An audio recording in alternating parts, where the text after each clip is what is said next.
नमस्कार, मी राहुल कुलकर्णी. महाराष्ट्र विधानसभा निवडणुका 2024चा निकाल आल्यानंतर ह्या निकालाला काही मंडळींनी अनाकलनीय, अनपेक्षित आणि जे विरोधी मंडळी आहेत ते तर असं म्हणतात की हे होणं शक्यच नाही आहे आणि EVMमध्ये आणि मग वेगवेगळ्या गोष्टीवरती त्यांचं दोषारोपण सुरू आहे.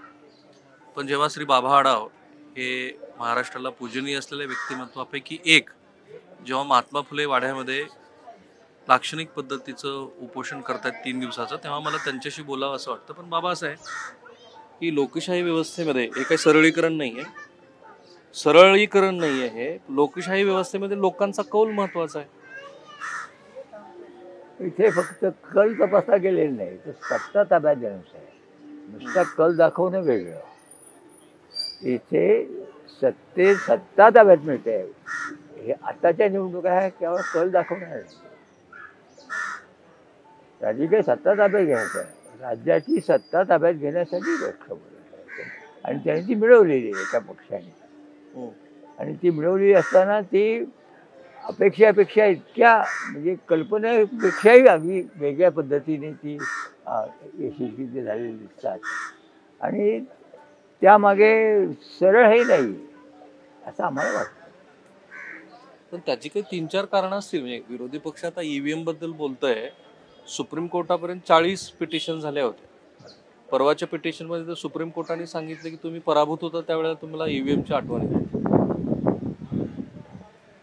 हो, ही गोष्ट खरी आहे की निखार असं सापडत नाही. परंतु आता यावेळेला ज्याला बोलता येते त्यावेळेला अशी एक मागणी येते की पूर्वीचंच बॅलेट तुम्ही आणा, मताची फुले आणा, हे नको. कारण इथे आता जाऊन बटन दाबायचे आणि बटन दाबल्यानंतर ते बटन तिकडे वाजलं की समजायचं की होतं की आता प्रत्येकजण बघत नसतो की बटन दाबले ते वाजलं की नाही असं कोणी पाहत नसतं. हा एक भाग. दुसरा भाग त्यातला असा आहे की जी नंतर मतमोजणी जी होते तिचे आकडे सारखे बदल राहतात. वास्तविक ज्या दिवशी मतदान झालं ते सगळं कुलवून झालेलं असतं. तेव्हा पूर्वी लागलं नाही तरी लोकांनी मागणीचा छंद हे सोडलेला नव्हता की याच्या मागचं सत्य हुडकत राहणं. ती सत्य शोधण्याची प्रक्रिया चालूच होती. आता सुद्धा त्याचा प्रयत्न आहे. आणि आता ते पुराव्याने बोलत आहेत. थोडेसे पुरावे आहेत. आता ते शहानिशा होईल. आता सर्वोच्च न्यायालयात गेल्यानंतर सर्वोच्च न्यायालयाचे निर्णय अगदी सगळं वेगळं असं मी म्हणणार मनुष्य नाही. सर्वोच्च न्यायालयाने सुद्धा हा जो मुद्दा लोकांचा पुढे येतोय की मतदानामध्ये काहीतरी गडबडी होत आहेत, यासाठी काही एक्सपर्ट ॲडवायझर म्हणतात ते करणं. माझं आताही म्हणणं असं आहे की तुम्ही म्हणता असं जर कोडगेपर्यंत त्याला त्यापासून आले गेले पराभव झाल्यानंतर झालं शिस्त हे असं म्हणण्याचा आक्षेप येऊ नाही वाटत असेल तर एक एक्सपर्ट हे केली पाहिजे. तेव्हा तर आहे त्यापासून निर्णय लागेल. आणि नंतर दुसरं असं वाटण्याजोगी परिस्थिती निर्माण होण्याचा प्रयत्न होतो. आता पाठीमागचा इतिहास जाऊ द्या. पण या वेळेला महाराष्ट्राच्या राज्याची जी निवडणूक झाली या निवडणुकीमध्ये ज्या पद्धतीचं मतदान 1-2 महिन्यापूर्वी लोकसभेसाठी झालं आणि लगेच बदललं आणि ते इतकं बदललं की शंका घेण्या इतकं बदललं. म्हणजे त्याची उदाहरणं मी द्यायचं का नाही. शरद पवारांच्या पार्टीला लोकसभेला 8-9 जागा मिळाल्या आणि नंतर आता त्यांना आमदार किती मिळाले ह्या 12 आमदार का 12 का 15 काहीतरी आमदार मिळाले. आता हा काय चमत्कार घडला. हा चमत्कार घडला काही गेल्यासारखं आहे. तर त्याच्यामुळे ते हे करतात. पण माझं जर म्हणणं आहे यावेळेच्या निवडणुकांच्या निकालाकडे पाहत असताना तो एक मुद्दा आहे मी म्हणतात तो मुद्दा मी नाही. माझा मुद्दा मी मांडतो त्याला त्या मुद्द्यामध्ये माझं म्हणणं आहे जागा आहे संशयाला. पण आम्ही आज जे करतो आहोत त्याबद्दल आमची भूमिका थोडीशी आणखी वेगळी आहे. ती अशी आहे. त्याच्यावरती मला खूपच सविस्तर बोलायचं. पण एकदा हाच मुद्दा आपण निकाल करूया. तर मुद्दा आहे माझं म्हणणं की हायकोर्ट माणसांचंच आहे. तेव्हा याला साधारणतः एक्सपर्टाईज हे करावं. आणि त्याचा राजकीय बदनाम करायच्या दृष्टीने कोणी वाटत असेल तर म्हणून एक्सपर्ट हे करावं असं मला स्वतःला ठीक आहे. वाटतं. याच्यात प्रतिवाद काय आहे? 3-4 पातळीवरती प्रतिवाद आहे. एक आहे जे लोकसभेला घडलं तेव्हा जो निकाल आला तेव्हा तुम्हाला ईव्हीएम दिसली नाही. एक. दुसरा प्रतिवाद असा आहे की जेव्हा 2014 आणि 2019ला दिल्लीमध्ये निवडणुका झाल्या, तेव्हा दिल्लीच्या निवडणुकीमधले तिथल्या कॉस्मोपॉलिटन नागरिकांनी केंद्रीय सरकारला पाठिंबा दिला आणि प्रत्यक्षात राज्याच्या निवडणुकीमध्ये एवढाच कालावधी होता. तेव्हा आज आम आदमी पक्ष हा फार मोठ्या प्रमाणामध्ये विजयी झाला. आणखीन एक प्रतिवाद काय आहे की सगळ्याच प्रादेशिक पक्ष आणि सगळ्या राष्ट्रीय पक्षांना एकदाच बोलवलं होतं इलेक्शन कमिशननी. त्यात श्री शरद पवारांचाही पक्ष होता, श्री उद्धव ठाकरे यांचाही पक्ष होता. कुणीही पुढे जाऊन हे सिद्ध करू शकलं नाही की ईव्हीएम मध्ये काही घोटाळे आहेत. आता मी सतत इलेक्शन कमिशनची या संदर्भात बोललो. एक आता फार तांत्रिक मुद्दा आहे पण तो स्टँड अलोन सिस्टीम आहे आणि त्या सिस्टीममध्ये काहीच करता येणार नाही हे वारंवार सिद्ध केल्यानंतर पुन्हा कसं, असा एवढा एक प्रतिवादाचा भाग. आणि मग मला जरा मोठ्याच विषयावरती बोलायचं तुमच्याशी. नाही, माझं म्हणणं आहे की आत्ताच्या माझ्या उपोषणाच्या वेळेस तो विषय तुम्ही विचारताय म्हणून मी बोलतोय. माझं उपोषण जे सुरू केलं ते मी वेगळ्या केलं ते आपण नंतर बोलूया. पण तुम्ही मांडला प्रश्न म्हणून मी तुम्हाला मुद्दा सांगतो. सुप्रीम कोर्टाने असं म्हणायचं कारण नाही की वारंवार काय करतात. सुप्रीम कोर्टाने कुठे एक्सपर्टायचं हे घेतलं. भारतातल्या एक गोष्ट अशी आहे, अशा पद्धतीचं निवडणुकीतलं मतदान आणि मतदाराची संख्या दोन्हीमध्ये कुठेही नाही. हे पहिल्यांदा घेतलं पाहिजे. आणि ते भारतात जे घडतंय, इतर तर वेगळ्या वेगळ्या पद्धती त्यांची छोटे छोटे देश आहेत. इंग्लंडमधली इंग्लंड किती मतदार आहेत. अमेरिकेसारख्या देशा एवढा प्रचंड देश असून सुद्धा एवढे मतदार नाही आहेत. आणि चीनमध्ये तर प्रश्नच नाही, निवडणुकांचा प्रश्नच नाही. इतकी मोठी लोकसंख्या असेल हा एकच देश आहे. आणि इथे शंकेला वाव येणार तर आता ह्या महाराष्ट्राच्या निवडणुकीचं सरळ सरळ घडलं. स्वच्छ दिसतं की कसं अर्थात तो माझं म्हणणं नाही की तो माझं त्याच्यावर सहानुभूती आहे. पण माझं ते मत 100% मत नाही की त्याच्यामुळे घडलं. माझी कारणं वेगळी आहेत. त्याच्याबद्दल आपण नंतर बोलू. ठीक आहे. मग आता त्याच कारणापासून सुरुवात करू. जेव्हा इतकं म्हणजे आत्ताच निकाल आला आणि त्या दिवशी मी मुंबईत भाजपच्या कार्यालयात होतो, तर त्या दिवशीच त्यांनी 1.5 कोटी नवे सभासद नोंदणीची मोहीम हातात घेतली आणि दुसऱ्याच दिवशी रत्नागिरीपासून त्याचा शुभारंभ केला. भारतीय जनता पार्टी ही 24 तास 365 दिवस केवळ निवडणुका लढण्याच्या दृष्टीनं व्यवस्थापन करते. आता असा जेव्हा प्रबळ तुमच्याकडे स्पर्धक आहे, तेव्हा विचार म्हणून, संघटन म्हणून, आता अगदी सेवादलाचाच विचार केला तर त्यांची तुलना जेव्हा तुम्ही इतर उजव्या विचार संघटनेशी करता तेव्हा सेवादलाचं अस्तित्व कुठं आहे, इथपासून ती चर्चा व्हायला लागते. माझं म्हणणं आहे की आपण मर्यादा ठेवूया. मर्यादा कोणती आहे की तो ज्या ज्या दृष्टीने ही विधानं केली जातात, सपोर्ट केला जातो, प्रत्येकाच्या एक अगोदर ठाम मत आणि त्या दृष्टीने पुरावा येतो. मी आज जे काय आहे ते माझं मत थोडंसं वेगळं. मला एवढंच म्हणायचं आहे, मतदान प्रक्रियेतल्या याच्यामध्ये शंका घ्यायला जागा आहे. मला पटला तुमचा तो मुद्दा. एवढंच माझं म्हणणं आहे. आणि ते त्याचा निर्णय एकदा केव्हा तरी एक्सपर्टाईज करून लागला पाहिजे, हा त्याचा म्हणणं आहे. कारण हे शंका घ्यायला जागा कोणत्या, रोज आकडे तुमची जाहीर होते. काल तुम्ही सांगितलं इतकं मतदान झालं आणि नंतर बदल वाढतं कसं काय, हा काय प्रकार आहे. तर हे म्हणून म्हणतात शंकेत जागा. त्यापर्यंत आपण जे तो विषय थांबूया. आता पुढच्या मुद्द्यावरती हे आत्मक्लेश तुम्ही कशासाठी करता. आत्मक्लेश करतो म्हणजे असं की आता 1952 पासून ज्या निवडणुका झाल्या त्या प्रत्येक निवडणुकीमध्ये मी भाग घेतला. आणि साधारणतः ते निवडणुकीचं भारतासारख्या एवढे मोठ्या प्रचंड संख्येचा दुसरा देश नाही मतदार असलेला. आता गंमतशी झाली की ज्या निवडणुका मी पाहिल्या त्या अगदी संयुक्त महाराष्ट्राचा प्रश्न असेल, आणीबाणीचा प्रश्न असेल, असे वेगवेगळे प्रश्न प्रत्येक वेळेला वेगवेगळे प्रश्न उभे राहिले. प्रश्न कोणता आला होता पण याचा होता.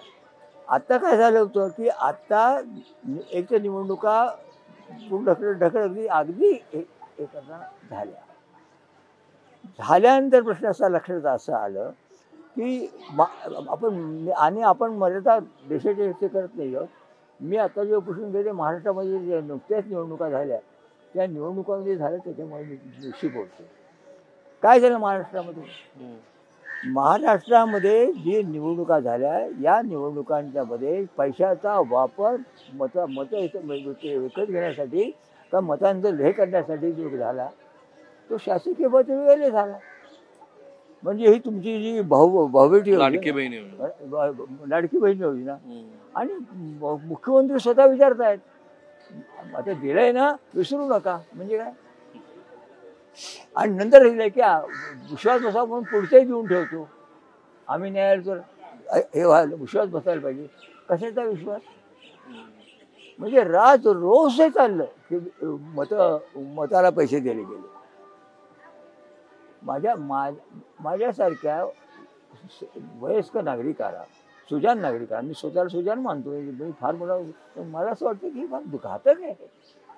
असं जसं निवडणुकी आल्यानंतर जर सरकारने अशा योजना सुरू केल्या म्हणजे मग बाकीच्या प्रश्नांचं करायचं काय. म्हणजे नुसतं ते पैशाचा प्रश्न येत नाही, पण जे निवडणुकीमध्ये प्रश्न लोकांना आणायचे ते प्रश्न येऊ शकणार नाही. आता तेच झाले.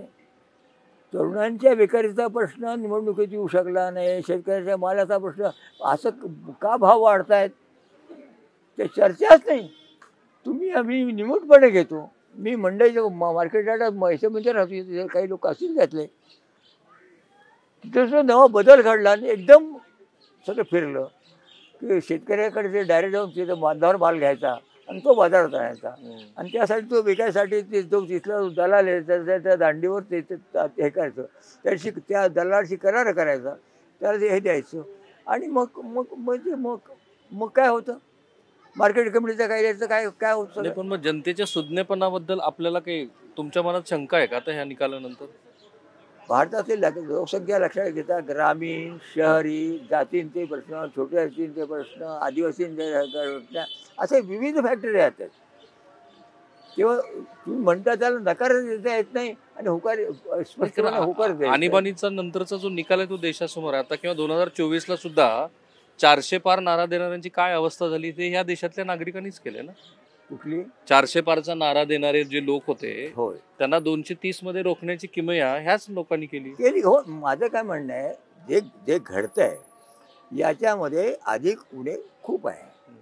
म्हणजे काही वेळा अगदी योग्य घडलंय आणि काही वेळेला मी कधी घेतली शंका, पण या वेळेला मात्र महाराष्ट्राच्या निवडणुकीचं जे झालं त्यावेळेला माझ्या मनामध्ये खूपच शंका आल्या. तुम्ही म्हणतो तो मुद्दा माझ्याकडे नव्हता, पण मी जेव्हा पाहत होतो की पैसा इतका वापरला गेला आणि गाड्या पकडल्या गेल्या. मी म्हणत नाहीये, गाड्या पकडल्या, पैसे मोजले. अहो त्याचं पुढं काय झालं, काय पुढे चालले होते पैसे. म्हणजे सरकारला सुद्धा एक प्रकारे माहीत होतं की हे पैसे वाटले जाणार आहे, त्यांनी वाटले त्याचे, आणि म्हणून काही नाटकं झाली म्हणून. तर हे अति घातक आहे असं माझं म्हणणं आहे. आत्तापर्यंत संयुक्त महाराष्ट्र इश्यू झालेत, ते इश्यू जर झालाच पाहिजे वगैरे वगैरे असं काही झालं ना. पण आत्ता जे झाले यावेळेला अगदी निवडणुका तोंडावर ठेवलेल्या असताना सुद्धा महाराष्ट्राच्या मुख्यमंत्र्यांनी लाडक्या बहिणीच्या योजनेचं जे केलं, लाडक्या भावाचं केलं वगैरे सगळं केलं.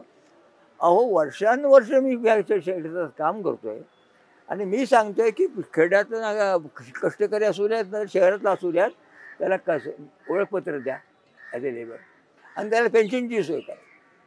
आज अमेरिकेतली बाई घरकाम करणारी बाईसुद्धा मेक्सिकोतून जरी आली असली तरी तिला संरक्षण आहे, पेन्शनची तिला खात्री म्हातारपणच्या पेन्शनची.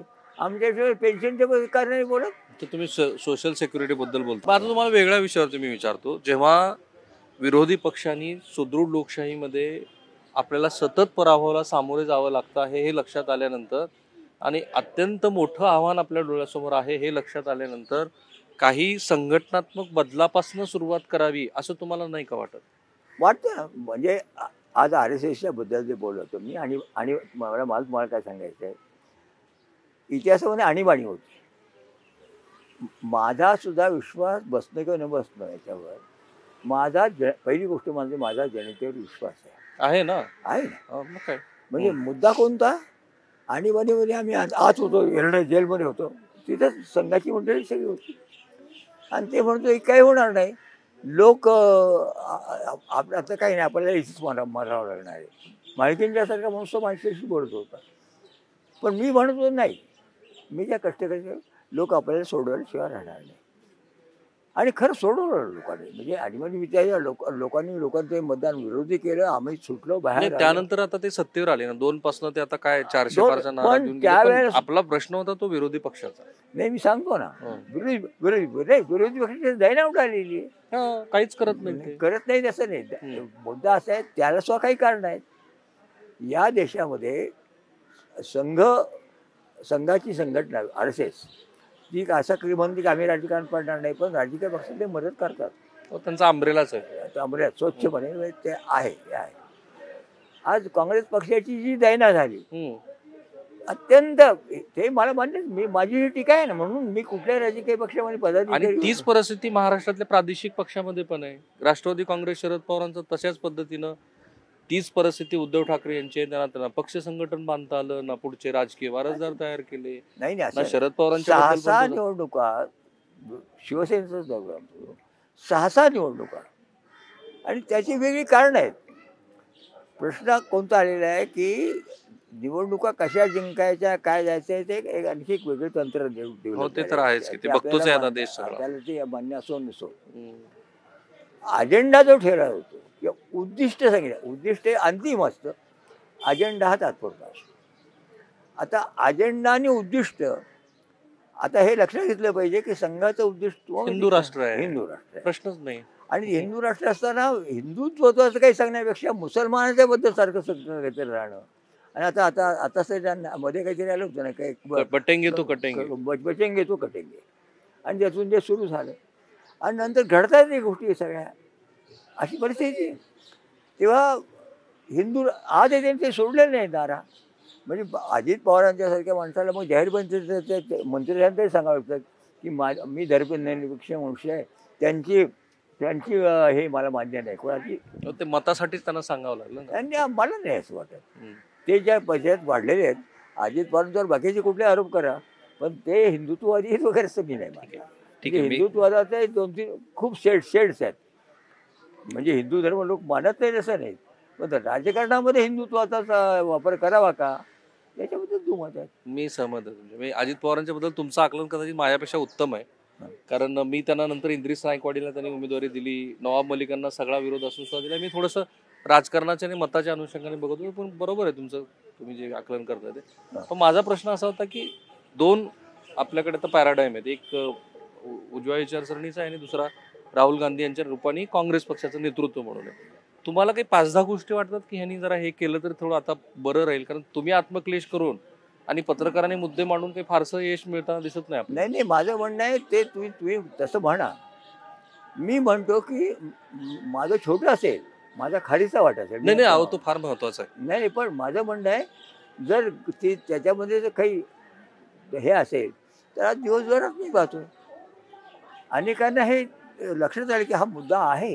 निश्चित आहे ना, म्हणून तर आपण मुलाखत करतोय. अगदी मला खरं. माझा प्रश्न वेगळ्या कॅनव्हास मध्ये होता. नाही, तुमचा मी प्रश्न पुन्हा वारंवार तुम्हाला तेच म्हणतो आहे की जेव्हा एवढं मोठं प्रबळ आव्हान आपल्या समोर आहे, तेव्हा ह्यांनी पण काही विचार करायला हवा की नको? करायला पाहिजे ना. जे करत नाहीये. नाही, ते करत. मी माझ्या पक्षात टीका केली, मी एकटा पडलो होतो. तुम्हाला कल्पना असेल, तुम्हाला मुद्दाम म्हणतो समाजवादी पक्ष बरखास्त करू नका, हे मी आक्रमक म्हणून सांगत होतो. पण तुमच्या SNUG सारख्या नेत्याने सुद्धा पक्ष बरखास्त करून एक पक्ष केल्यानंतर झालं काय? उद्दिष्ट बदलतो असेल. उद्दिष्ट आणि ध्येय जय मिळवण्यासाठी तात्पुरती आघाडी करणं वेगळं आणि पक्षात डिझॉल्व करून टाकणं, असा आत्मघात झाला ना. आता काँग्रेस पक्षामध्ये सुद्धा राहुल गांधींचं कौतुक, ते काही ते हेंडले करून त्यांनी कबूल आहे.